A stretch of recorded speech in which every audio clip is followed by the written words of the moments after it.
Hello. How's everybody doing? I pray that all is well. I would like to welcome you to today's broadcast. I won't be on here long. This is a spinoff of my Deliver Me From Me, but this is a couple minutes that I offer Deliver Me Nuggets. What's Deliver Me Nuggets? I talk about things that people don't normally talk about because customary. A lot of times we like to talk about everything that's good, but if you're going to be delivered, a lot of times we got to get to the root of an issue. And so today what we're going to talk about is learning to stay focused on you. Why am I saying staying focused on you? Because I noticed that even being in the body of Christ, I've been around a lot of people. It's very common for people to be jealous, envious of one another. And it's easy. It's more common that you see the jealousy than you see people supporting one another. And this is where we got to get better at this. I've been talking about for the month of April. We've been talking about images, dealing with images, things that we have saw in our mind and unresolved issues that people haven't dealt with in their relationships. And I have found out that these dysfunctional ways, it has triggered into our adult life if we don't address the issues. And so a lot of times people are not aware that they are jealous of another person. And if they are jealous, they want to hide it. It's secretive. But this is where we got to be honest, because we got to understand that God don't love nobody else more than he loves you. God has no respect for a person. But what I want to say is we got to be willing to do the work, because a lot of times you see people, some got a house, some birthing their business, some are writing their books. They're just doing a lot of great things, and it's easy to look at your life and compare your life to that of another person. But if you are not willing to do the work, can I tell you that spirit of jealousy will make you feel like you're not good enough. That spirit of jealousy will make you feel like you don't measure up. But this is where we got to be honest with ourselves.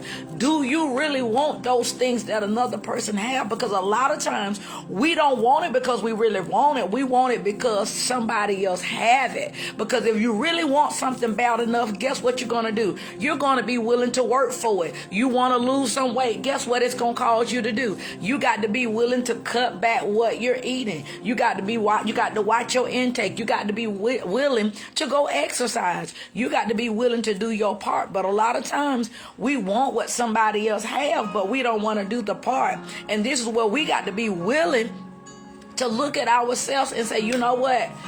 I really don't want it as bad as I said it I do. Because if you really want to be healthy, you really want what that person have, go ask that person, hey, how did you obtain your goal? Hey, how did you start on that book? Hey, how did you start your own business? Hey, how did you go by getting your own home? How did you get that job? This is where we have to be willing to show interest, to say, you know what, I'm going to ask a person. But a lot of times when we sit back and we create all these negative images in our mind, and we compare ourselves to another person, can I tell you, it's not healthy to covet what another person has.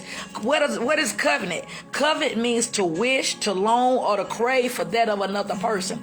It's a different thing if you look at what another person have and it encourages you to do better. I'm not talking about that. I'm talking about when you looking at what another individual have and it makes you to begin to dislike that person. It makes you begin to think and say ugly things about that person. This is negative. This is not what God is talking about. This is where you're looking at this person out of the wrong lenses, out of the wrong viewpoint. Because you got to understand, he never meant for us to be against one another. He never meant for us to be enemies to one another. But a lot of times we're not focused on ourselves, but we're focused on that of another person. We'll try to do better or try to compare ourselves to another person, or we'll try to outbe the person, when really, when you get in the Word of God is supposed to show us how far we are from that what God has called and ordained for us to be. I don't have time to look at somebody else's life, because looking at somebody else's life, I may not know what that person did to get what they have. And we got to understand, if you want what God have for you, you got to be willing to put in the work. You got to be willing to educate yourself. You got to be willing to surround yourself around a good support group and people that are going to push you. You need to be able to submit to somebody so somebody can hold you accountable. Because if you're not willing to be accountable, you know what? These are things telling me right here, you're not serious about what it is that you say that you want. And this is what we got to really do better, especially with women. I see it so much prevalent with us women. We see another woman doing something and we want to do something. We see her go get a dress, we want that dress. We see somebody go get a car, we want a car. We see them get some furniture, or they got married, I'm gonna get married too. No, that's the wrong motive of wanting to get something, blessings to you, because of what somebody else have. This is where we got to be willing to stay focused on yourself, because like I said again, when we're talking about these images, these childhood images, a lot of us have had stained images. And if you want things to be better for yourself, you got to be willing to do better. The Bible say when you know better, you do better. And we got to be willing to do better. Is it going to take some work? Yes. Is it going to be hard? Yes. But then again, how bad do you want it? Because when you really want something bad enough, that's why the Bible say you got to be willing to count the cost. Because if you're not willing to count the cost, you might as well be honest with yourself. You really don't want it as bad as you said that you do. Because when you really want something, you're going to do your research. You're going to study. You're going to educate yourself where you can be the best that you can be. But if you're not willing to do the best you can for whatever it is that you want, that tells me you want it for the wrong reason. The next thing, stop comparing yourself to other people. You don't know what it took those people to do. They may wrote for 2 months every day for an hour. They may stayed up all night long. You don't know what it took for those people to write those books, to do what they're doing. You don't know what they had to do to lose weight. You don't know what they had to go on a 50 day fast where they only did liquids. You don't know where they only drank water. They didn't drink no teas. They didn't drink nothing with sugar in it. You don't know the price that it takes another person to do what it takes them to do. And this is where we have to stop being immature. Immature is that you want what you want. That's what little kids do. They see another kid with something, and then if they want it and if you don't give it to them, they fall out and they have a temper tantrum. Well, adults do the same thing. They get an attitude when somebody else doing something that they want. They get an attitude when somebody else is growing. Somebody else is walking into a place where they want to walk in, but you got to be honest with yourself. Are you willing to pay the price? But stop comparing yourself to another person. Well, you know what? I look bad. It has nothing to do with looks. It has everything to do with sacrifices. Because if you want to do better, you got to be willing to pay the sacrifice. And if you're not willing to pay the sacrifice, we need to stop being jealous. Stop thinking negative thoughts. Stop being negative about another individual. Some people you don't even know, but people are so negative. Like I said, it's very common with women, because a lot of times it's easy to see somebody else walking in what you want to walk in, but instead of you asking that person, hey, can you help me? Asking that person, hey, can you show me how did you get like that? Because the spirit of pride and insecurity within us don't want us to ask, but we'll sit there and watch them afar off, and we'll talk about one another instead of going back to say, you know what, can you help me? But can I tell you, we need each other. We need each other. Blessings to you. We need each other. And the only way that you're going to get to where you need to get, you got to get with somebody that's going in the same direction with you. Can I tell you, get your accountability partner. Get your prayer partner. Get your walking partner. Get your exercise partner, get your business partner, get with somebody that y'all want the same thing, and you will push and encourage one another. Because sometimes when you're trying to do things alone, it is hard, and you need somebody where you encouraging one another. But you got to be willing to have somebody to hold you accountable. Can I tell you? And you got to be willing to accept the truth. That's one thing I have found out even with teaching these Deliver Me Nuggets.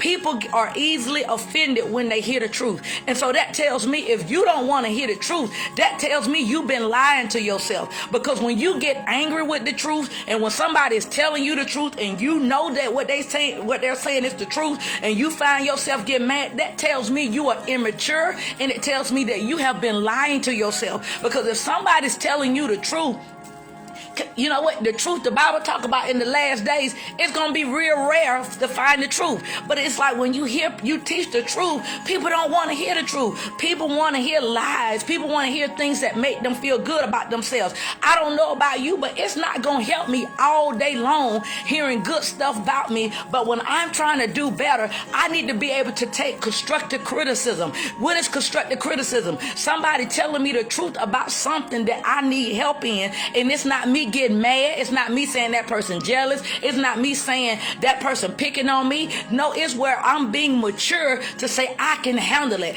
I can handle it, because the Bible says that's why he created the fivefold gifts for the perfecting of the saints. When you look up that word perfecting of the saints, it's talking about to mature the body. And if you want to be mature in whatever that you want to be in, you got to be willing to get around some people that's going to critique you. You got to be willing to get with some people that's going to tell you the truth about you. Because if you're always around people just telling you the best thing since sliced bread, I'm telling you, you're going to always come up short, because everybody's going to try to please you. But when you're around people that's willing to tell you the truth about you, that's when you're really saying that you want to grow. And so I'm talking about covet. And so when I looked at Exodus, the 20th chapter, verse 17, he said, you are not to covet what your neighbor has, or set your heart is your mind, or set your heart on getting his house, his wife, his male or female servants, his ox or donkey, or anything else that belongs to your neighbor.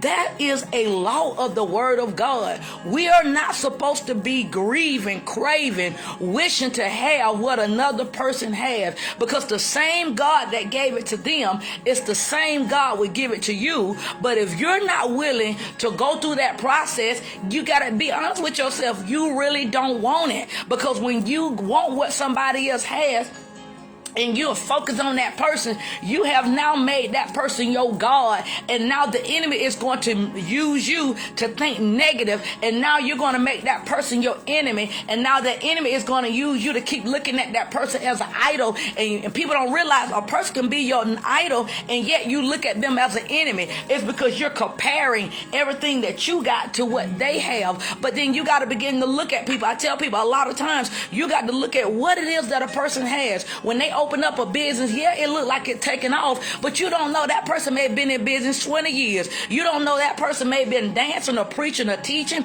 Like I tell people, yeah, I may be young, but I've been in ministry over 17 plus years. So don't compare yourself to me. You got to understand the price. You don't know what people, it takes for people to do what they do. You got to be willing to count the cost. When you see that person go get that house, you don't know what they had to prepare. They may have prepared themselves for the last 2 years, paying off their bills, getting stuff. You don't know how a person have what they have, but you got to be willing to work towards it. And see, that's the thing is about our generation. It's a microwave generation. We won't like that popcorn. You put that popcorn in the microwave and you get it in 2 minutes. But when I was a little girl, it took 30 minutes to pop some popcorn. But now you can get that same popcorn in 2 minutes. You know what that is? Because it's time, because of technology. But it's some things you got to be willing to go through the process, because God want to try you. God want to know where your heart at. He want to know, are you going to change? He want to know, are you going to get prideful? Are you going to think that you better than everybody else? See, God is the one that tried man's heart, and we got to be willing to wait on the Lord, especially when the Lord is trying to do a work on the inside of us. Can I tell you? People are going to always need God, so we don't have to be trying to rush to compete with somebody else. I see them walking in their call, and so I'm ready to walk in my call, but this may not be your season. That's just like now we're about to enter into spring, but guess what? We just got over winter. Guess what? Your season is coming, but we're supposed to be happy for other people while they're in their season. Don't talk about them. Don't roll your eyes at them. Don't be mad at them because they're in their season, because the Bible said we ought to be able to rejoice with those that are, rejoice with them that are in their season. Rejoice with those that things are working out for their good. Blessings to you. And so when things are working out for your good, you want people to rejoice with you. But we got to get rid of these negative and toxic behaviors. We got to get rid of these negative and toxic mindsets where we want to be a copycat, where we want what another person have, but we're not content. Paul said it's best to be abased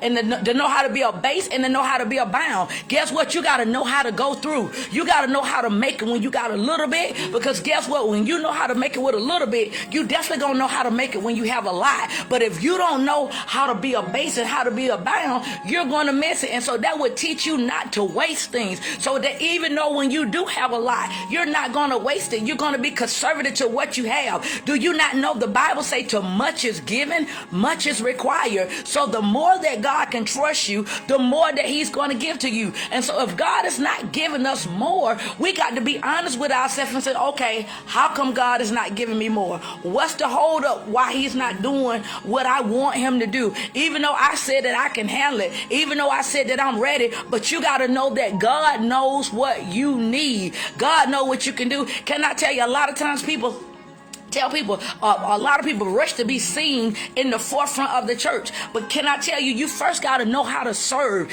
Jesus was a servant. You got to know how to serve others. What that means? The church need to be clean. You know what? Things that is in the church, you know, we're going to clean the bathroom. We're going to clean the yard. You got to know how to serve in the household of the Lord. Know how to serve people. You see people need help. They need their trash taken to the garbage. You see elderly people need somebody to go to the grocery store. Can you serve? But a lot of times we want to just go straight to the front, but we don't want to serve. So then that tells me something is in your heart, because you're trying to compensate something that's in your heart, and you feel like if I be seen, that's going to make me feel better about myself. No, you got to understand, you got to be willing to deal with the issue that's in your heart, because what's in your heart is going to hurt you. What's in your heart is going to bring you to a place, and it's going to cause you to embarrass yourself. It's going to cause you to where that devil gonna show what's in your heart. That's why when we at a low place, it's good to go through the process so God can begin to show us what's in us.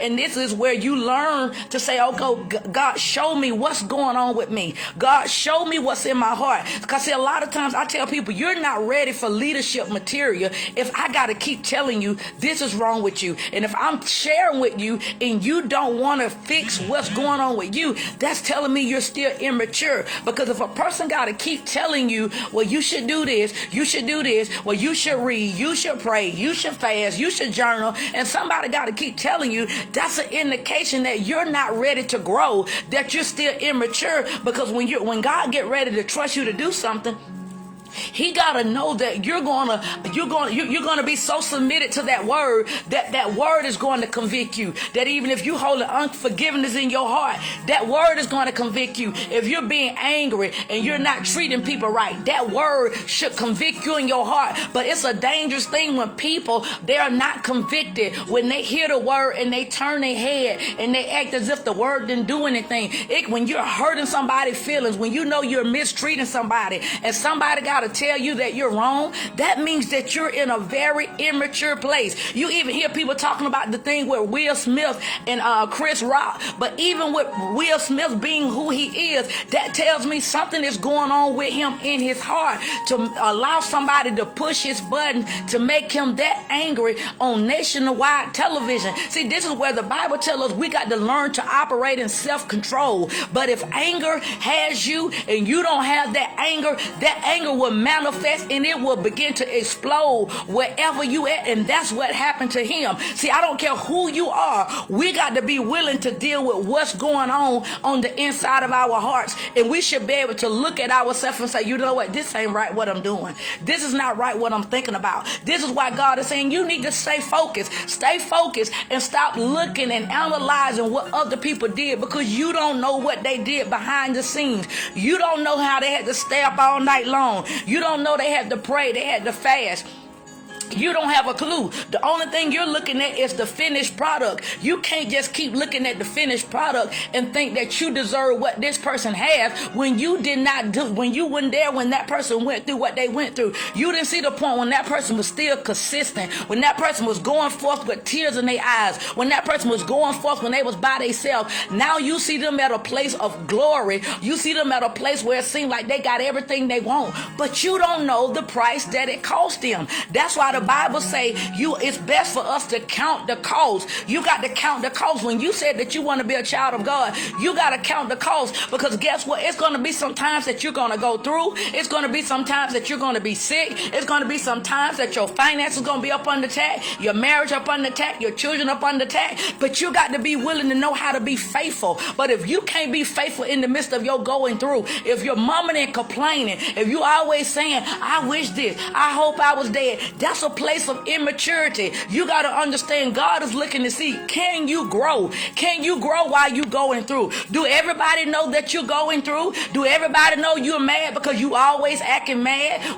Can I tell you, I try my best. I can be going through something, but I try to be the same. I try to, even though I may not feel good, but I try my best to show the love of God. I try not to show partiality. Do I have my days? Yes, I have my days. But what I'm saying is we got to learn to do better. The Bible say when you know better, you do better. And we got to start doing better and stay focused on you. You got to have like them horses when they be in a race. They have like these little blockers where they can't see what nobody else doing. Sometimes we even got to get off of other people's pages. Just post what you want to post and get off. Because see, sometimes it's a distraction. If you are distracted and you into somebody else's business. Oh, you saying that. Oh, you doing that. Stay focused on yourself, because when you're staying focused on yourself, you're going to get a lot further. When you stay focused on yourself, you're going to see yourself accomplish goals that you need to accomplish. But if you won't accomplish those goals if you're looking at me when you need to be looking at yourself, when you're talking on the phone to somebody else, you need to be in the mirror talking to yourself. While you watching TV, you need to be educating yourself on your business, on your promotion, going back to school, exercising, doing things that's going to make you a better person. Can I tell you, you can't just think that God is going to sprinkle some dust and make you a better person. You're going to become a better person when you work at becoming a better person, and when you recognize what's going on in your life that's making you not be a good person. You got to know how to recognize it, because can I tell you, going to church, there's no way that leader is going to be able to point out every single thing that's going on with you. You have a responsibility to play, because when you go to church, it's a marriage. You got to understand, it's that leader job to give you the information, and it's your job to utilize the information to make you a better person, to draw you closer to God, where you will begin to manifest the fruits of God. But if you don't find yourself manifesting the fruits of God, you got to be honest with yourself. It's because you're looking at somebody else, and you're not supposed to be looking at somebody else. You need to be keeping your eyes on Him. And so as I close out today on this particular nugget, stay focused on you. That's what the nugget. I came from Exodus 20 chapter, verse 17. He said, you are not to covet what your neighbor has, or set your heart on getting his house, his wife, his male, his servants, his ox, his donkey, or anything else that belongs to your neighbor. So you're not, what is covenant? To have a strong desire that belongs to another person. So you're not supposed to be looking at another person, because God is teaching us how to be content. Whatever state you find yourself at, you're supposed to be content with what you have. And even in the process, you don't like it. God, I don't like it in the place of prayer. I don't like this. This is uncomfortable. But I ask you to grace me to go through it. I don't like this, but God, I ask you to be with me. This is where you ask Him for help. He said, you have not, blessings to you. He said, you have not because you ask not. Have you asked God to help you to stay focused? You just can't automatically do it by yourself, because we got so many things going on in this world, and we got to ask Him for help. God, help me to be focused. Give me strategies. Show me things I need to do. Lord, give me a little goals I need to follow. Help me to find a mentor. Help me to find me a prayer partner, a workout partner, a business partner, somebody that will help encourage me, and I will encourage them. Because a lot of times, again, we trying to do stuff by ourselves, and you're not supposed to try to do it by yourself, especially when you're first starting off. You need somebody else so you all can gain momentum. So this is what this nugget is about. Stay focused on you, and stop looking at what another person have, feeling as if God loves them more than He loves you. No, He don't. He loves us all the same. God has no respect of a person, but you got to be willing to pay the price. And if you're not willing to pay the price, stop being jealous. Stop being envy. Stop comparing yourself to what another person have, because God is using this to teach you that if you want it bad enough, you need to be willing to pay the price. You need to be willing to sacrifice. You need to be willing to cut back. You want to be debt free? You got to be willing to cut back. You say can't be eating out. You got to say, I'm going to make my own lunch. You got to be willing to cut back.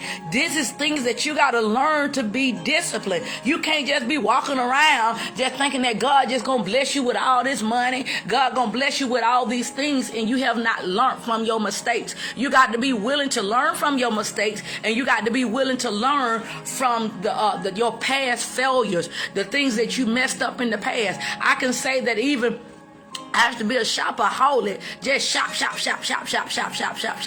But when I got into a place where I didn't have no money, I didn't even have enough to pay the minimum payment, I knew then I had some issues going on. I had to ask God, show me what's going on. He showed me you got lusting for things, lusting for clothes, lusting for objects. I had to say, Lord, help me. Did my flesh want to do that? No. Seeing things on sale? Nope, I'm not going to get it. No, I had to tell myself, discipline myself. I had to act as if, I did not have it, because he showed me you will be in poverty doing that, spending everything you got, getting everything you want. No, because this flesh want to be gratified. It feels like it got to be gratified whatever it want. And God ain't going to give you everything you want. And so we got to make sure that we don't give ourselves everything that we want, because God would tell you no about some things. Why? Because he's letting you know, I know what's best for you. And you got to know the same thing for yourself. You got to know what's best for you, even when you don't like it, even though when it don't feel good, but you know that it's right for you. So that's why this nugget is stay focused on you. You got to know the goals that you want. So the goals that you want, you got to be committed to your goal. You can't let nobody else distract you. You see, they went and got this and they went and got this car. No, stay focused on your goal. Stay focused on what it is that you believe in God for, and watch God do it. But you got to be willing to pay the price. You got to be willing to be vigilant. You got to be willing to be faithful, and watch God bless your labor. Watch God begin to give you the strength, and he begin to make a way out of no way. But you got to be willing, and that's so true, Karina. You got to be a good steward of that you have. You can't just spend every dime. This is where people getting their income tax checks and they spending it like nothing. But 3 months from now, I don't have no money, or something broke down and they don't have no money, when really God gave you the resources. But when you got the resources, you should have took out something to get yourself and put the rest in the bank and act as if you don't have it. This is where you got to use wisdom, and you got to say, you know what, I got to save. Put yourself a goal. By the end of December, I'm supposed to have X amount of dollars. You got to be willing to save. That's what the wealthy people do. Wealthy people, they save. They don't spend every dime they have. You got to be willing to say, you know what, yeah, I want to go out to eat, and you know what, say, if I'm going out to eat one day this week, I'm not going no more. Your friends, no, I can't go. You got to be disciplined on yourself. You know what, if you just, like I bought some weave last month, you know what, no, I'm not going to buy no more weave till, 6 months from now. You got to train yourself, because you're going to be broke.